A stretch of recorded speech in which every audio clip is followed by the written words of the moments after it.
The other movie that's closely tied to video games in '82 was E.T. Yes. Oh, wow. So, Best horror movie ever made. So E.T. the movie was this incredible phenomenon. It surpassed Star Wars to become the highest grossing film of all time at the time, and it held that record for 10 years until another Spielberg movie, Jurassic Park, was released. Okay, so again, we've gone through the history of awesome already. Spielberg, Williams. Yeah. Here we are again. Yeah. Just this wonderful story. But you just called it a horror movie? It's are a you horror serious? movie. Yeah, well, only kind of. Okay? So to my small mind, it was a horror movie. But I've been interested in going back and watching it because even now when I watch clips, especially like the first 20 minutes, there's a lot of horror-ish movie stuff happening there. Don't do that. I don't like that. I don't like that sound. So it freaked you out as a kid. Did you not cry for E.T. and Elliot in the end? Here's the crazy thing about it. And this is what's really strange. This movie, he startled me. He scared me. For years, even as I was a young child, not just a toddler, like when I was 10, when I walked up the stairways in my house with the lights behind me off and there was darkness behind me, the thing that was lurking in that darkness was E.T. So, but all the same, I cried uncontrollably at the end for him. Yeah, okay. Uncontrollably. You wept for Elliot. I legitimately felt bad for this terrifying, but not his fault. Like, it's in a way, that's one of the things that I like about E.T., right? Is that, like, sure, he's still kind of anthropomorphic, right? He still looks kind of like a person, but he's not just a gray, and he's not just a human with like a horn or something. No. He's a thing that looks, especially to a 4-year-old, he's like, that is so not me. I should not be around anything like that. But then you love him anyway.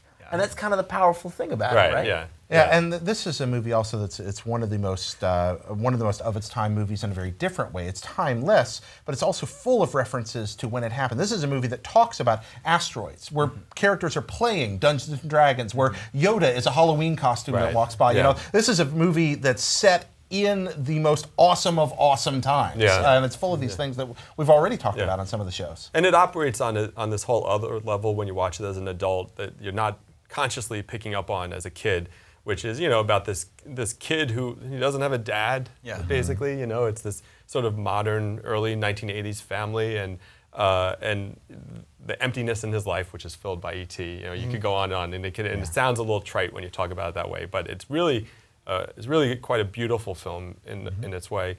And I think the thing about him being horrifying, E.T., is it says a lot about how movies were made back then, which was that it was okay to scare a kid in a movie that wasn't necessarily being sold in that way. I mean, E.T., when he almost dies at the end, I mean, that's horrifying in a different way because you feel so horrible for E.T., who looks like a living corpse. How horrifying are those men in hazmat suits?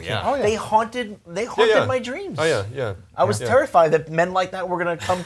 Really, because it's funny because one of the other themes I feel like that I came to with E.T. as I watched it as I was older is also like triumphing over xenophobia, triumphing over the fear of something that is not like you, right? Which is like still that's still a struggle today, one of the defining struggles of the human condition.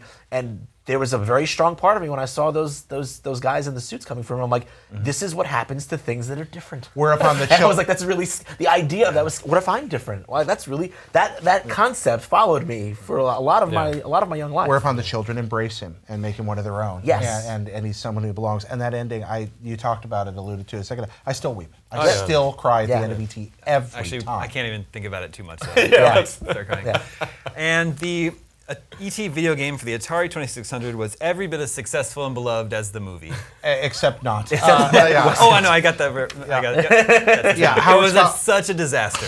And that comes, that came along a little later. But Howard Scott Warshaw, the creator of Yar's Revenge, for one of the best Atari 2600 games, maybe the best. Then he comes along and in 5.5 weeks, because he's on a deadline, makes E.T. And E.T.'s problem is you need a manual to play it. It's inscrutable. I've beaten E.T. It's not a terrible game when you know what you're trying to accomplish, but in an age when people were used to their games being intuitive, what you're trying to accomplish is just positively just incomprehensible without outside help, and that's why it doesn't work. It was Dark Souls before there was Dark Souls. No, because Dark Souls is bad for good reasons. Oh God, we're not going to stop. I'm so sorry I even brought this up to you, but the point is that it was a game that did not care. Did I just say bad for good reasons? I'm just mad at myself. Anyway, go on. I think you did, but good it's okay. for bad. Good for good reasons. Okay. I'll accept that answer. I'll accept that answer. No, but the point is that E.T. just. It's one of those first games that just doesn't really care if you're having a good time or not. It's just doing what it does and wants you to learn its rules and wants you to learn the way it operates and doesn't really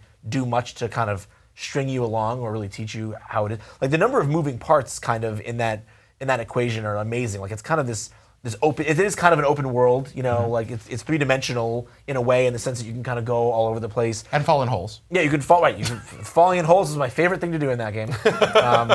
So you got to find all these hidden pieces, and then you can get taken back to different, to different other places by different characters depending on what you have. And it's just an awfully sophisticated adventure game, really, for the time. And like you said, it just requires a manual. Now, I've talked with Mr. Warshaw about it. He just didn't have time to finish. 5.5 weeks is all that he had in order to get it out in time for the holiday season. Yep. This game is seen as sort of as the catalyst for the video game crash that would come the following year. Which is silly, but yeah, it's a popular notion for sure. Yeah, but there is a lot. It is very symbolic of how arrogant Atari had seemingly become. Yes. They thought we could just put anything out there and everyone's gonna eat it up. So they put out a terrible port of Pac-Man. Yep. Yeah. And it sold really well, but it's kind of like a fool me once scenario. And so then they put out this terrible ET game, and everyone returned the game. Yeah. So Atari was like stuck with all these. Even if they'd sold them all, sell. The deal that they'd signed was so heavily favored toward the licensee side that it would have been harder for them to make money on it. Yeah, even if it by some reports, they paid as much as $125 million just for the license to make the game. Yeah. So. And then they made more of them than they had consoles in homes. I mean, they were like, not only are we going to have a 100% sell-through on every Atari 2600, but we are also going to get people to buy new consoles with it. Imagine forecasting that in today's market. They felt so confident that just because they had the ET license, they skipped focus testing on the game. They were just like, yep, just put it out. And the rest is history. Yeah. One cool little thing about that, a cool little Easter egg in that is that if you find I think it's the geranium, and then you bring it back to life, with the it actually becomes it can become under certain circumstances the bug from Yar's Revenge.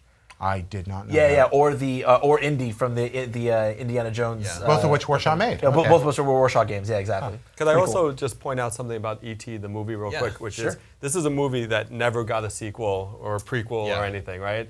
And hopefully never will, right? Because I know we're about to talk about a movie that is getting a sequel and shouldn't. And so E.T. stands as an example of what this is a great, amazing classic, and it exists as that, and anything that was to add on to it would just be a mistake. That's true.